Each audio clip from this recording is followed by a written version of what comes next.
Hi, I am Jai.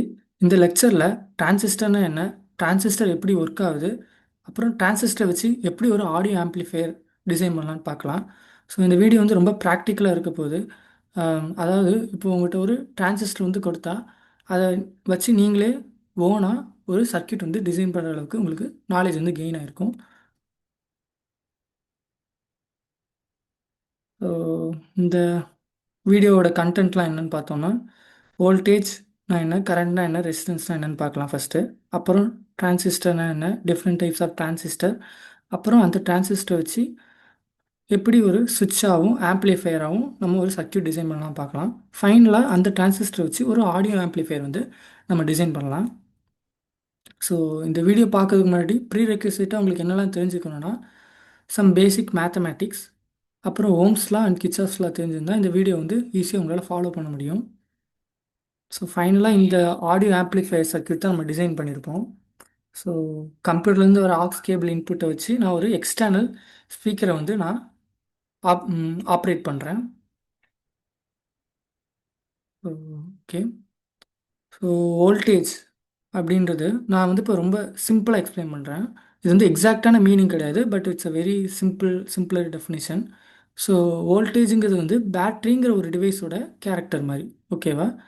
So resistance அப்படிங்கிறது வந்து ரெசிஸ்டரோட ஒரு கேரக்டர்.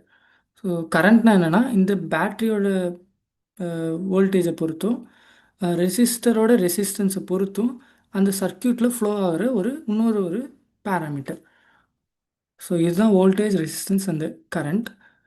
ஸோ டிரான்சிஸ்டர் வந்து எதுக்கு யூஸ் பண்ணுறாங்கன்னா, ஸ்விட்சாகவும் ஸ்விட்சிங் பண்ணுறதுக்கும் ஆம்ப்ளிஃபை பண்ணுறதுக்கும் யூஸ் பண்ணுறாங்க. அதாவது இங்கே பார்த்தீங்கன்னா ஸ்மால் சிக்னல், அதாவது ஒரு 1 வோல்ட்டை வச்சு ஒரு 100 வோல்ட் டிவைஸை வந்து ஆப்ரேட் பண்ணுறது, இல்லாட்டி ஒரு 1 ஆம்ப் கரண்ட்டை வச்சு ஒரு 100 ஆம்ப்ஸ் கரண்ட்டை வந்து ஃபா கண்ட்ரோல் பண்ணுறதுக்காக யூஸ் பண்ணுறாங்க. நான் சொல்கிற நம்பர்ஸ் எல்லாமே சும்மா ஃபார் ஈஸி அண்டர்ஸ்டாண்டிங் தான் சொல்கிறேன். 1 வோல்ட் அண்ட் 100 வோல்ட் 100 ஆம்ப்ஸ்ன்ட்டு. பட் எக்ஸாக்டாக எப்படி இருக்குன்னா ரொம்ப கம்மியாக தான் இருக்கும். 1 வோல்ட் கரண்ட்லாம் பார்த்தீங்கன்னா மில்லி ஆம்ஸில் தான் இருக்கும். ஸோ டிரான்சிஸ்டரில் 2 டைப்ஸ் இருக்குது, பிஜேடி அண்ட் மாஸ்ஃபெட். இன்னுமே நிறைய டைப்ஸ் இருக்குது, பட் மேஜராக இந்த 2 டைப் சொல்லலாம். ஸோ பிஜேடிங்கிறது வந்து கரண்ட் கண்ட்ரோல்டு டிவைஸ், மாஸ்ஃபெட்டுங்கிறது வந்து வோல்டேஜ் கண்ட்ரோல்டு டிவைஸ். ஸோ நம்ம இந்த லெக்சரில் வந்து பிஜேடியை தான் நம்ம ஃபோக்கஸ் பண்ண போகிறோம். ஸோ பிஜேடிலே என்பிஎன் அண்ட் பிஎன்பின்னு இருக்குது. நம்ம என்பிஎன் வந்து பார்க்கலாம். ஸோ பேசிக்காக டிரான்சிஸ்டர் வந்து இப்படி தான் இருக்கும். ஸோ 3 டெர்மினல்ஸ் இருக்கும். ஒன்று வந்து கலெக்டர், பேஸ், எமிட்டர்.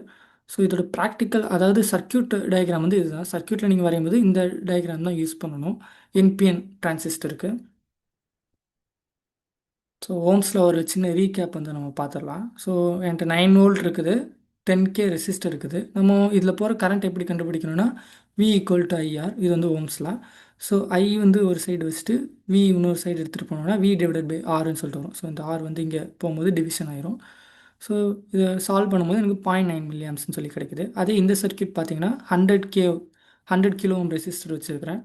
ஸோ இதில் நம்ம ஓம்ஸில் அப்ளை பண்ணும்போது எனக்கு 0.09 mA சொல்லி கிடைக்குது. ஸோ இதுலேருந்து நமக்கு என்ன தெரியுதுன்னா, ரெசிஸ்டன்ஸ் இன்க்ரீஸ் ஆக கரண்ட் வந்து டிக்ரீஸ் ஆகிட்டே இருக்கும். ஸோ ஃபஸ்ட்டு இதில் பார்த்தீங்கன்னா 0.9 mA போகுது, செகண்ட் இதில் பார்த்தீங்கன்னா 0.09 mA போகுது. ஸோ ரெசிஸ்டன்ஸ் இன்க்ரீஸ் ஆனால் கரண்ட் வந்து டிக்ரீஸ் ஆகிருக்கும். ஸோ இந்த பேசிக் கான்செப்ட் வந்து உங்களுக்கு தெரிஞ்சிருக்கணும். ஸோ இது வந்து ஒரு எக்ஸாம்பிள் சர்க்யூட். ஸோ நான் விசிசி, ஓகே, இதெல்லாம் நேமிங்ஸ். இந்த நேமிங்ஸ் தான் நான் வந்து ஃபர்தராக வர எல்லா லெக்சர்ஸ்லையும் யூஸ் பண்ண போகிறேன். ஸோ விபிபி அப்படிங்கிறது வந்து இந்த பேஸுக்கு கொடுக்குற வோல்டேஜ், இதை தான் வந்து நான் விபிபின்னு சொல்லுவேன். அப்புறம் இந்த பேஸுக்கு முன்னாடி போட்டிருக்க ரெசிஸ்டர் வந்து ஆர்பி அப்படின்னு சொல்லுவேன். அப்புறம் இந்த பேஸுக்கு போகிற கரண்ட்டை வந்து நான் ஐபின்னு சொல்லுவேன். அப்புறம் இந்த கலெக்டர் டெர்மினலுக்கு கொடுத்துருக்கிற இந்த வோல்டேஜை வந்து விசிசின்னு சொல்லுவேன். இந்த கலெக்டருக்கு போகிற கரண்ட்டை வந்து ஐசின்னு சொல்லுவேன். அப்புறம் இந்த கலெக்டரில் ப்ளேஸ் பண்ணியிருக்க ரெசிஸ்டரை ஆர்சின்னு சொல்ல போகிறேன். அப்புறம் இந்த டிரான்சிஸ்டரும் ஒரு டிவைஸ் தான். ஸோ இதுவும் வந்து கொஞ்சம் கரண்ட்டை வந்து கன்சியூம் பண்ணும். ஸோ இந்த பிக்கும் இக்கும், அதாவது விபி மைனஸ் விபிஇ, விபிஇ இந்த 2 டெர்மினலுக்கு நடுவில் உள்ள பொட்டன்ஷியல் டிஃப்ரென்ஸை நான் விபிஇன்னு சொல்லுவேன். அப்புறம் இந்த சி, கலெக்டர் டு எமிட்டர் இருக்கிற பொட்டன்ஷியல் டிஃப்ரென்ஸை வந்து நான் விசிஇ அப்படின்னு சொல்லுவேன்.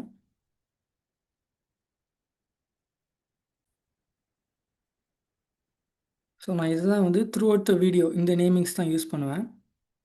இப்போதைக்கு நீங்கள் ரொம்ப கன்ஃபியூஸ் ஆக வேண்டாம். ஏன் டிரான்சிஸ்டர் இப்படி இருக்குது, பேஸ் வந்து இந்த சைடு ப்ளேஸ் பண்ணலாமே, எமிட்டர் இந்த சைடு ப்ளேஸ் பண்ணலாம். ஸோ இதை பற்றி நீங்கள் இப்போதைக்கு யோசிக்க வேணாம். ஜஸ்ட்டு இந்த சர்க்யூட்டை மட்டும் ஒரு டைம் அண்டர்ஸ்டாண்ட் பண்ணிக்கோங்க. லேட்டாக நம்ம ஃபர்தராக இந்த வீடியோ போகும்போது உங்களுக்கு வந்து ஆட்டோமேட்டிக்காக உங்களுக்கு அண்டர்ஸ்டாண்ட் ஆகும். ஸோ டிரான்சிஸ்டர் ஆன், ஃபஸ்ட் நம்ம டிரான்சிஸ்டர் ஆன்னா என்ன, டிரான்சிஸ்டர் ஆஃப்னா என்னன்னு தெரிஞ்சிருக்கணும். ஸோ டிரான்சிஸ்டர் ஆன் அப்படின்னு சொல்கிறாங்கன்னா இந்த விசிஇ அப்படின்னு சொல்கிற இந்த டிரான்சிஸ்டரில் உள்ள விசிஇங்கிற ட்ராப் வந்து ரொம்ப கம்மியாக இருக்கும். ஸோ 0 வோல்ட்டுக்கு பக்கத்தில் இருக்கும். ஸோ அப்போது என்ன ஆகும், இந்த ஐசிங்கிறது வந்து இருக்கிறதுலே மேக்ஸிமமாக இருக்கும். அதாவது இது ஒரு ஷார்ட் சர்க்யூட் மாதிரி. ஸோ இந்த இதில் வந்து இப்போ ஒரே ஒரு ரெசிஸ்டர் தான் இருக்குது. ஸோ இதான் இந்த சர்க்யூட்டோட maximum current. So IC saturation வந்து ரீச் பண்ணியிருக்கோம், ஐசி வந்து மேக்ஸிமமாக இருக்கும். ஓகே. ஸோ அதாவது இந்த ரெசிஸ்டரோட ஒரு எண்டில் 9 வோல்ட் இருக்குது, ரெசிஸ்டரோட இன்னும் ரெண்டு வந்து இந்த பேட்டரியோட கிரவுண்டில் இருக்குது. ஸோ 0 வோல்ட் இருக்கும். ஸோ அந்த பொட்டன்ஷியல் டிஃப்ரென்ஸை பொறுத்து கரண்ட் வந்து ஃப்ளோ ஆகும். ஸோ அதே இதில் பார்த்தீங்கன்னா இப்போ டிரான்சிஸ்டர் ஆஃப், டிரான்சிஸ்டர் ஆஃப்னா என்னென்னா இந்த விசிசி இருக்குதா, இந்த விசிசி வந்து டோட்டலாக இந்த டிரான்சிஸ்டரில் தான் ட்ராப் ஆகும். ஸோ அப்போ என்ன ஆகும், இந்த டிரான்சிஸ்டர் வந்து ஒரு ஓப்பன் சர்க்யூட், அதாவது சுவிட்ச் நம்ம ஓப்பன் பண்ணால் என்ன ஆகும், அந்த ஃபுல் பேட்டரியோட வோல்டேஜுமே இந்த சுவிட்சில் தான் ட்ராப் ஆகிறதா அர்த்தம். ஸோ அப்போ என்னென்னா இந்த ரெசிஸ்டருக்கு அபோவ்லேயும் இந்த 9 வோல்ட் வந்து இருக்கும். இந்த ரெசிஸ்டர் பிலோ பார்த்தீங்கன்னா இந்த சுவிட்ச் ஓப்பனாக இருக்கிறதுனால இந்த சுவிட்ச் தான் இந்த 9 வோல்ட்டையும் ட்ராப் பண்ணும். ஸோ இந்த ரெண்டு எண்ட்லையுமே 9 வோல்ட் தான் இருக்கிறதுனால பொட்டன்ஷியல் டிஃப்ரென்ஸ் இல்லை, ரெசிஸ்டருக்கு அக்ராஸாக பொட்டன்ஷியல் டிஃப்ரென்ஸ் இல்லாததுனால இங்கே வந்து கரண்ட் வந்து ஃப்ளோ ஆகுது. ஸோ இதுதான் வந்து டிரான்சிஸ்டர் ஆஃப்னு சொல்லுவாங்க. ஸோ இன்னொரு நான் ரிப்பீட் பண்ணுறேன். டிரான்சிஸ்டர் ஆனுனா, ஸோ டிரான்சிஸ்டர் ஆன் மீன்ஸ் இதில் வந்து டிரான்சிஸ்டரில் வோல்டேஜ் ட்ராப்பே இருக்காது. So VCE is equal to 0. அதே டிரான்சிஸ்டர் ஆஃப்னா VCE equal to the maximum voltage VCC. அப்போது கரண்ட்டு வந்து சுத்தமாக ஃப்ளோ ஆகாது டிரான்சிஸ்டர் ஆஃப் ஆகிருக்கும் போது. ஸோ இப்போ நம்ம கரண்ட் டிரான்சிஸ்டர் அதாவது பிஜேடி வந்து ஏன் கரண்ட் கண்ட்ரோல்டு டிவைஸ் அப்படின்னு சொல்கிறாங்கன்னு நம்ம பார்க்கலாம். ஸோ இந்த ரெண்டு சர்க்யூட் எடுத்துக்கோங்க. இதில் நான் 9 வோல்ட் தான் வச்சுருக்கேன், இங்கேயும் நான் 9 வோல்ட் தான் வச்சுருக்கேன். பட் பார்த்தீங்கன்னா இதை நான் டிரான்சிஸ்டர் ஆன்னு சொல்லியிருக்கேன், இதில் டிரான்சிஸ்டர் நான் ஆஃப்னு சொல்லியிருக்கேன். அப்படி தானே? பிகாஸ் ஏன்னா இங்கே நான் 10K ரெசிஸ்டர் ப்ளேஸ் பண்ணியிருக்கேன், இங்கே 100K ரெசிஸ்டர் வந்து ப்ளேஸ் பண்ணியிருக்கேன். ஸோ இப்போ இங்கே 10K ப்ளேஸ் பண்ணியிருக்கனால கொஞ்சம் அதிகமாக கரண்ட் ஃப்ளோ ஆகும், இங்கே 100K ப்ளேஸ் பண்ணியிருக்கனால கொஞ்சம் கம்மியாக வந்து கரண்ட்டு ஃப்ளோ ஆகும். நீங்கள் ஆல்ரெடி அந்த ஃபஸ்ட்டு சர்க்யூட் நம்ம ஒன்று படிச்சிருப்போம், அதில் வந்து நான் சொல்லியிருப்பேன். ஸோ இதனால் என்ன ஆகுதுன்னா இந்த டிரான்சிஸ்டர் ஆன் ஆகிறதுக்கு தேவைப்படுற கரண்ட்டே ஃப்ளோ ஆகலை, கரண்ட் வந்து ரொம்ப கம்மியாக ஃப்ளோ ஆகுது. ஸோ அதனால் இந்த டிரான்சிஸ்டரால் ஆன் ஆக முடியல. பட் இதே வோல்டேஜ் கண்ட்ரோல் டிவைஸாக இருந்ததுன்னா இங்கே 9 வோல்ட்டாக இருந்து இங்கே 9 வோல்ட்டாக இருந்து இங்கே என்ன ரெசிஸ்டர் இருந்திருந்தாலும், அதாவது இங்கே என்ன கரண்ட் ஃப்ளோ ஆகிருந்தாலும் இது ஆன் தான் இருக்கும். But BJT is current control டிவைஸுங்கிறதுனால இங்கே போகிற ரெசிஸ்டருமே அதில் கொஞ்சம் இம்பேக்ட் வந்து தரும். ஸோ இங்கே கரண்ட்டு கம்மியாக இருந்ததுன்னா இது வந்து ஆன் ஆகாது, கரண்ட் அதிகமாக இருந்தால் தான் ஆன் ஆகும். ஸோ இதுதான் நான் வந்து கிளாரிட்டி கொடுக்கணும்னு நினச்சேன். So it's a current controlled device. So இது கரண்ட் பேஸ் பண்ணி தான் ஆம்ப்ளிஃபிகேஷன் வந்து இதில் நடக்கும். ஸோ இந்த ப்ரீவியஸ் சர்க்யூட்டில் நம்ம பார்த்துருப்போம், டிரான்சிஸ்டரை வந்து நான் ஒரு பொசிஷனில் வந்து ப்ளேஸ் பண்ணியிருப்பேன். ஸோ இதில் இந்த மாதிரி ப்ளேஸ் பண்ணியிருக்கேன். ஸோ இது எதனால் அப்படின்னு சொல்லிட்டு இந்த 4 அசம்ப்ஷன்ஸ்லாம் நம்ம பார்க்கலாம். ஸோ இந்த 4 அசம்ப்ஷன்ஸ், அதாவது இந்த 4 ரூல்ஸ் வந்து நான் எதுலேருந்து எடுத்திருக்கேன்னா ஆர்ட் ஆஃப் எலக்ட்ரானிக்ஸ் அப்படின்னு சொல்லிட்டு ஒரு புக்கிலேருந்து நான் எடுத்திருக்கேன். ஸோ ஃபஸ்ட்டு கண்டிஷன் என்ன சொல்லுதுன்னா, கலெக்டர் வந்து மோர் பாசிட்டிவாக இருக்கணும், எமிட்டரை விட கலெக்டர் ரொம்ப பாசிட்டிவாக இருக்கணும் அப்படின்னு சொல்லுது. அப்படின்னா என்ன அர்த்தம்னா பேட்டரியோட பாசிட்டிவ் டெர்மினல் வந்து கலெக்டரில் தான் கனெக்ட் ஆகிருக்கணும், அதான் இந்த மாதிரி ரிவர்ஸாக கனெக்ட் ஆகிருக்கக்கூடாது. ஸோ இதுதான் வந்து first condition. So second condition என்னதுன்னா, பேஸ், அதாவது பேஸில் கொடுக்குற இந்த ஸ்மால் கரண்ட்டை வச்சு ஐசி அந்த இந்த லார்ஜ் சர்க்யூட்டில் போகிற கரண்ட்டை வந்து நம்ம கண்ட்ரோல் பண்ண போகிறோம். ஸோ இதுலேருந்து என்ன போகுது, பேஸில் நம்ம சின்ன சிக்னல் வந்து கொடுக்கணும், கலெக்டரில் வந்து லார்ஜ் சிக்னல் வந்து நம்ம கொடுக்கணும். நீங்கள் ஆல்ரெடி படிச்சிருப்பீங்க, காமன் பேஸ், காமன் கலெக்டர், அது எல்லாத்துலேயுமே இதை தான் பண்ணியிருப்பாங்க. அதான் பேஸில் எப்போவுமே ஸ்மால் கரண்ட் கொடுப்பாங்க, கலெக்டரில் வந்து லார்ஜ் கரண்ட்டை வந்து யூட்டிலைஸ் பண்ணுவாங்க. ஸோ இந்த ரூல்ஸையும் நம்ம வந்து ஃபாலோ பண்ணணும். அதுக்கப்புறம் பார்த்தீங்கன்னா டிரான்சிஸ்டருக்குன்னு சொல்லிட்டு ஒவ்வொரு டிரான்சிஸ்டருக்கும் ஒவ்வொரு மேக்ஸிமம் வேல்யூ வந்து இருக்கும், ஐசி மேக்ஸிமம், விசிஇ மேக்ஸிமம் அந்த மாதிரி. ஸோ ஐசி மேக்ஸிமம் BC547 இது வந்து ஒரு பிஜேடி என்பிஎன் டிரான்சிஸ்டர். ஸோ இந்த டிரான்சிஸ்டரோட ஐசி மேக்ஸிமம் வந்து 100 mA. இதோட விசிஇ வந்து 45 வோல்ட். ஸோ இதுக்கு மேலே நம்ம எக்ஸீட் ஆனோம்னா இந்த டிரான்சிஸ்டர் வந்து பேர்ன் ஆயிரும். ஸோ இதையும் நம்ம சர்க்யூட் டிசைன் நம்ம வந்து கன்சிடர் பண்ணணும். அப்புறம் ஒவ்வொரு சர்க்யூட்டுக்குமே சொல்லிட்டு அதில் உள்ள மேக்ஸிமம் கரண்ட்டுன்னு சொல்லிட்டு ஒன்று இருக்கும். நம்ம இந்த சர்க்யூட் எடுத்துக்கிட்டோன்னா இதில் 1Kன்னு சொல்லிட்டு நம்ம ஒரு ரெசிஸ்டர் ப்ளேஸ் பண்ணியிருக்கோம். இஃப் இந்த டிரான்சிஸ்டர் வந்து ஸோ இந்த டிரான்சிஸ்டர் ஃபுல்லாகவே ஆனாலும் இங்கே வந்து ஒரு 1Kன்னு சொல்லிட்டு ஒரு ரெசிஸ்டர் இருக்க போகுது. ஸோ அந்த 1K பேஸ் பண்ணி இதில் ஒரு கரண்ட் ஃப்ளோ ஆகும். ஸோ இது எடுத்தோன்னா ஓம்ஸ்ல அப்படி பார்த்தோன்னா 9 mA வந்து ஃப்ளோ ஆகும். ஸோ இந்த 9 mA நம்ம எக்ஸீடே ஆக முடியாது. அதாவது இந்த பேஸில் நீங்கள் எவ்வளோ தான் கரண்ட் கொடுத்தாலும் இந்த 9 mA எக்ஸீட் ஆக முடியாது. Because you have a 1K resistor. அந்த ரெசிஸ்டர் வந்து யூ cannot சேஞ்ச். ஸோ இதையும் நம்ம வந்து கன்சிடர் பண்ணணும். ஸோ இந்த 3 ரூல்ஸும் நம்ம ஃபாலோ பண்ணோம்னா ஐசி வந்து பீட்டா டைம்ஸ் ஐபியாக இருக்கும். ஸோ பீட்டாங்கிறது வந்து இந்த டிரான்சிஸ்டரோட கெயின், அதாவது டிரான்சிஸ்டரோட ஒரு ப்ராப்பர்ட்டின்னு வச்சுக்கலாம். ஸோ இது என்ன பண்ணுன்னா பேஸில் வர சின்ன கரண்ட்டை ஐசியில் ரொம்ப பெரிய கரண்ட்டாக வந்து கொண்டு வரும். அதாவது இதில் பார்த்தீங்கன்னா இப்போ இந்த டிரான்சிஸ்டர் வந்து 10 கெயினுங்கிறது வந்து 10ன்னு சொல்லி வச்சுக்கிட்டிங்கன்னா, ஸோ இங்கே 0.9 mA அது என்ன ஆக்கியிருக்கு, 9 mA ஆக்கியிருக்கு. அதாவது 10 டைம்ஸ் லார்ஜராக அதை வந்து கொண்டு வந்திருக்கு. ஸோ இதுதான் வந்து டிரான்சிஸ்டரோட கெயின்னு சொல்லுவாங்க. So if all the previous 3 rules are followed, இந்த ஐசி வந்து பீட்டா டைம்ஸ் ஐபியாக இருக்கும். ஸோ டிரான்சிஸ்டரில் டோட்டலாக 3 ரீஜன் ஆஃப் ஆப்ரேஷன் இருக்குது. அதாவது cut off region, active region, அப்புறம் saturation region. So cut off ரீஜனில் வந்து ஃபுல் வோல்டேஜ், அதாவது அந்த விசிசி வோல்டேஜ் வந்து ஃபுல்லாக டிரான்சிஸ்டர்லாம் ட்ராப் ஆகும். ஸோ அப்போது என்ன ஆகும், கரண்ட் வந்து ஃப்ளோ ஆகாது. டிரான்சிஸ்டர் வந்து ஆஃபில் இருக்கும். ஸோ கட் ஆஃப் ரீஜன்னா டிரான்சிஸ்டர் ஆஃபில் இருக்குன்னு அர்த்தம். அதே சேச்சுரேஷன் ரீஜன்னா டிரான்சிஸ்டர் வந்து ஃபுல்லி ஆனாக இருக்குது அப்படின்னு சொல்லிட்டு அர்த்தம். அதாவது அந்த பேட்ரி, அந்த ஹை பவர் சைடு உள்ள வோல்டேஜ் வந்து ஃபுல்லாகவே லோடில் தான் வந்து அப்ளை ஆக போகுது. டிரான்சிஸ்டர் வந்து எந்த வோல்டேஜுமே கன்சியூம் பண்ணாது. அதுதான் வந்து சேச்சுரேஷன் ரீஜன். ஆக்டிவ் ரீஜன்னா இந்த கட் ஆஃப் ரீஜனுக்கும் சேச்சுரேஷன் ரீஜனுக்கும் நடுவில் இருக்கிற ரீஜன் தான் ஆக்டிவ் ரீஜன். அதாவது இந்த 0 to 9 mA நம்ம இந்த ப்ரீவியஸ் சர்க்யூட்டில் பார்த்தோன்னா மேக்ஸிமம் இதால் 9 mA வந்து கொண்டு வர முடியும். ஸோ இந்த 0 to 9 mA எந்த வேல்யூ வேணாலும் ஃப்ளோ ஆகலாம், இந்த பேஸை நம்ம கண்ட்ரோல் பண்ணது மூலியமாக. ஸோ அதுதான் வந்து ஆக்டிவ் ரீஜன் சொல்லுவாங்க. ஸோ இப்போ பிஜேடியை நம்ம எப்படி சுவிட்சாக யூஸ் பண்ணலாம் அப்படின்னு சொல்லிட்டு பார்க்கலாம். ஸோ நம்ம ஒரு பிஜேடியை சுவிட்சாக யூஸ் பண்ணணும்னா அதை வந்து cut off region and saturation ரீஜனில் ஆப்ரேட் பண்ணணும். ஸோ அதை எப்படி ஆப்ரேட் பண்ணலாம், எப்படி நம்ம டிசைன் பண்ணலாம்னு சொல்லிட்டு பார்க்கலாம். ஸோ இப்போ என்கிட்ட வந்து ஒரு எல்இடி இருக்குது. அது வந்து ஒரு 2.2 வோல்ட் வந்து கன்சியூம் பண்ணும். அப்புறம் அதில் வந்து மேக்ஸிமம் 100 mA தான் அந்த எல்இடிக்கு வந்து நம்ம சப்ளை பண்ணணும். Output டிவைஸோட parameter. ஸோ என்னால் என்ன இன்புட் கொடுக்க முடியும்னா ஒரு 5 வோல்ட் சோர்ஸ் என்கிட்ட இருக்குது. அதால் மேக்ஸிமம் 10 mA தான் கொடுக்க முடியும். ஸோ இந்த டிவைஸால் இந்த டிவைஸை வந்து இந்த இன்புட்டால் இந்த டிவைஸை வந்து ட்ரைவ் பண்ண முடியாது. பிகாஸ் இந்த டிவைஸ்க்கு 100 mA வேணும். இந்த டிவைஸ் ஆன் ஆகணும்னா உங்களுக்கு 100 mA வேணும். பட் நம்மளோட டிவைஸாக நம்மளோட சோர்ஸால் என்ன கொடுக்க முடியும், இன்புட் சோர்ஸால் மேக்ஸிமமாகவே 10 mA கொடுக்க முடியும்.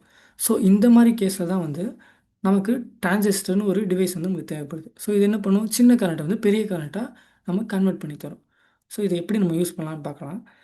நான் சூஸ் பண்ணியிருக்க டிரான்சிஸ்டரில் வந்து என்னோடய கெயின் வந்து 100ன்னு சொல்லி நான் ஒரு டிரான்சிஸ்டர் வந்து எடுத்திருக்கேன். ஸோ இப்போது ஃபைனல் சர்க்யூட் வந்து இப்படி தான் இருக்க போகுது.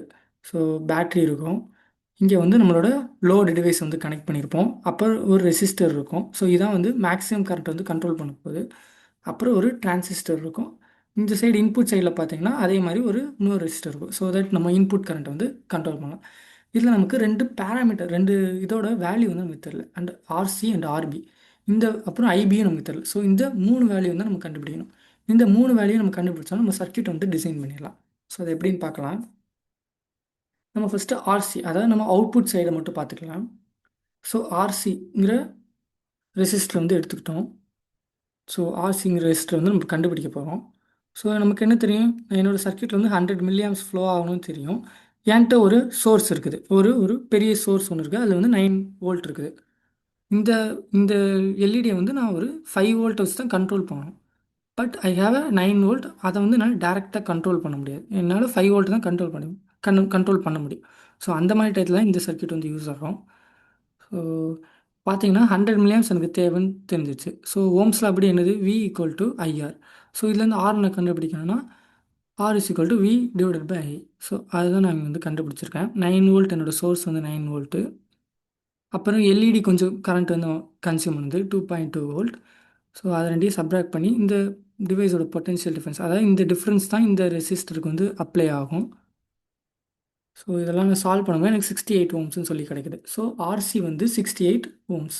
ஸோ இப்போ நான் என்ன கண்டுபிடிக்கணும், ஆர்பி கண்டுபிடிக்கணும். ஸோ ஆர்பிக்கும் அதே தான், we divided by I. So இந்த டிரான்சிஸ்டர் விபிஇ, எப்போவுமே ஒரு டிரான்சிஸ்டர் ஆன் ஆயிருந்ததுன்னா இந்த விபிஇ வந்து 0.7 வந்து இருக்கும். ஸோ சிலிக்கான் டிரான்சிஸ்டருக்கு வந்து 0.7 இருக்கும். ஸோ அதனால தான் 0.7ங்கிற வேல்யூ வந்து போட்டிருக்கேன். அந்த டிரான்சிஸ்டர் வந்து கொஞ்சம் வோல்டேஜ் வந்து கன்சியூம் பண்ணுது, அதான் வந்து 0.7. ஸோ இது ரெண்டையும் நான் சப்ராக்ட் பண்ணும்போது எனக்கு வந்து ஐபி வந்து தெரில. ஸோ நான் ஐபி எப்படி கண்டுபிடிக்கலாம், I already know that I IB is equal to, அதாவது IC is equal to beta times IB. நம்ம ஆல்ரெடி அந்த ஃபார்முலா, அந்த 4 கண்டிஷனில் நம்ம பார்த்துருந்தோம்.